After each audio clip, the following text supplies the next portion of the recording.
नमस्कार दोस्तों, स्वागत है आप सभी का आपके अपने YouTube चैनल आस्था शक्ति पर।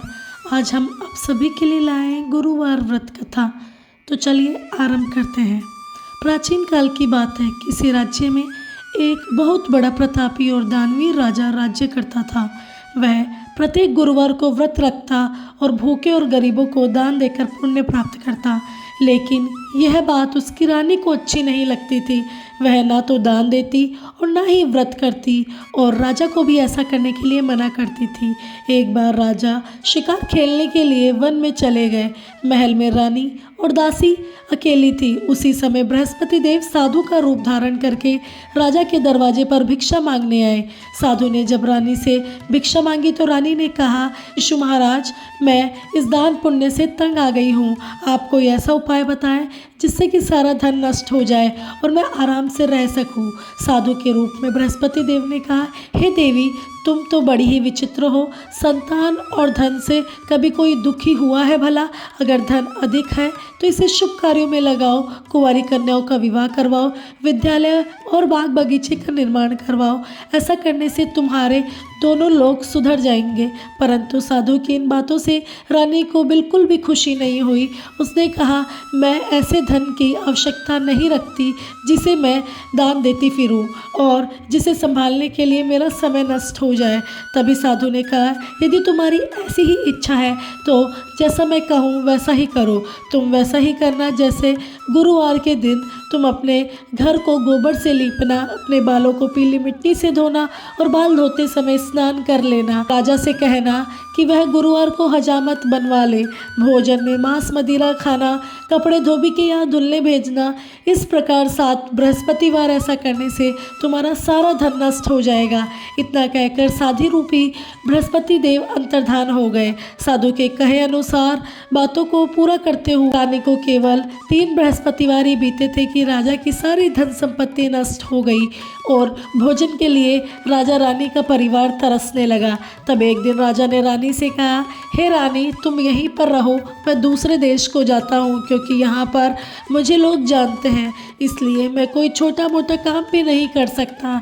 ऐसा कहकर राजा परदेश चला गया। वहाँ वह जंगल से लकड़ी काट कर लाता और शहर में बेचता। इस तरह वह अपना जीवन यापन करने लगा। इधर राजा के परदेश जाते ही रानी और दासी दुखी रहने लगे। एक बार जब रानी और दासी को 7 दिन तक भोजन नहीं मिला तो रानी ने अपनी दासी से कहा, दासी, पास ही के नगर में मेरी बहन रहती है, वह बहुत धनवान है, तो उसके पास जा और कुछ ले आ ताकि थोड़ा बहुत गुजर बसर हो सके। दासी रानी की बहन के पास चली गई। दोस्तों, उस दिन गुरुवार का दिन था और रानी की बहन उस समय बृहस्पतिवार के व्रत की कथा सुन रही थी। दासी ने रानी की बहन को अपनी रानी का संदेश दिया, लेकिन रानी की बड़ी बहन ने उसे कोई उत्तर नहीं दिया। जब दासी को रानी की बहन से उत्तर नहीं मिला तो वह दुखी हुई और उसे बहुत क्रोध आया। दासी वापस आकर रानी को सारी घटना बताती है। यह सुनकर रानी अपने भाग्यों को बहुत कोसती है, लेकिन उधर रानी की बहन ने सोचा कि मेरी बहन की दासी आई थी, परंतु मैंने उसे कुछ नहीं बोला और यह जानकर वह बहुत दुखी हुई होगी। रानी की बहन ने कथा सुनी और पूजन समाप्त करके वह अपनी बहन के घर गई और कहा, हे बहन, मैं बृहस्पतिवार का व्रत कर रही थी, तुम्हारी दासी मेरे घर आई थी, परंतु जब तक कथा होती है तब तक ना तो उठते हैं और ना ही कुछ बोलते हैं, इसलिए मैं कुछ भी नहीं बोली। तुम अब बताओ, यह दासी क्यों आई थी? रानी ने कहा, बहन, तुमसे क्या ही छिपाऊं, हमारे घर में खाने तक को भी अनाज नहीं है। ऐसा कहते कहते रानी ने आंखें भर ली और उसने दासी समेत पिछले 7 दिनों तक भूखे रहने की आप बीती भी अपनी बहन को बताई। रानी की बहन ने यह सब जानकर कहा, देखो बहन, भगवान बृहस्पति देव सबकी मनोकामना को पूर्ण करते हैं। देखो, शायद तुम्हारे घर में भी अनाज रखा हो। पहले तो रानी को विश्वास नहीं हुआ, पर बहन के आग्रह करने पर उसने अपनी दासी को अंदर भेजा तो उसे सचमुच अनाज से भरा हुआ एक घड़ा मिल गया। यह देखकर दासी को बड़ी ही हैरानी हुई। दासी ने रानी से कहा, हे रानी, जब हमें भोजन नहीं मिलता तब भी तो हम व्रत रखते हैं, तो क्यों ना अब हम भी व्रत रखें। कथा की विधि पूछ ली जाए और ताकि हम भी व्रत करके भगवान बृहस्पति देव को प्रसन्न कर सकें। रानी ने अपनी बहन से बृहस्पतिवार के व्रत की कथा के बारे में पूछा। रानी की बहन ने बताया कि बृहस्पतिवार के व्रत में चने की दाल और मुनक्के से भगवान विष्णु का केले की जड़ में पूजन करें और दीपक जलाएं और व्रत कथा सुने तथा पीला ही भोजन ग्रहण करें। इससे भगवान बृहस्पति देव प्रसन्न होते हैं और उन्हें व्रत और पूजन की विधि बताकर रानी की बहन अपने घर लौट आई। 7 दिन के बाद जब गुरुवार आया तो रानी और दासी ने व्रत रखा। घुड़साल में जाकर चना और गुड़ भी लेकर आई। फिर उससे केले की जड़ में भगवान विष्णु का पूजन किया। अब पीला भोजन कहाँ से आए, इस बात को लेकर दोनों बहुत दुखी थी, लेकिन उन्होंने व्रत रखा था इसलिए भगवान बृहस्पति देव उनसे प्रसन्न थे।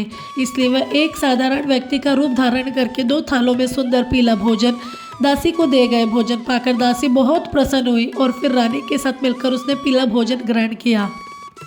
उसके बाद वे सभी गुरुवार का व्रत और पूजन करने लगी। भगवान बृहस्पति देव की कृपा से उनके पास फिर से धन संपत्ति आ गई, परंतु रानी फिर से पहले की तरह आलस्य करने लगी। तब दासी ने कहा, देखो रानी, तुम पहले भी इसी प्रकार से आलस्य किया करती थी। तुम्हें धन रखने में कष्ट होता था, इसी कारण सभी धन नष्ट हो गया था। और अब जब भगवान बृहस्पति देव की कृपा से हमें फिर से धन मिला है तो तुम फिर से आलस्य क्यों करती हो। रानी को समझाते हुए दासी कहती है, बड़ी मुसीबतों के बाद हमने इस धन को पाया है, इसलिए इसे दान पुण्य में खर्च करना चाहिए। भूखे मनुष्यों को भोजन कराना चाहिए और धन को शुभ कार्यों में खर्च करना चाहिए, जिससे तुम्हारे कुल का यश बढ़ेगा, स्वर्ग की प्राप्ति होगी और तुम्हारे पितृ भी प्रसन्न होंगे। रानी की दासी की बात मानकर रानी अपना धन शुभ कार्यों में खर्च करने लगी, जिससे पूरे नगर में उसका यश फैल गया। दोस्तों, यह थी बृहस्पतिवार की व्रत कथा।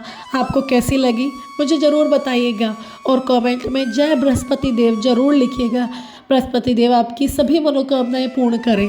धन्यवाद।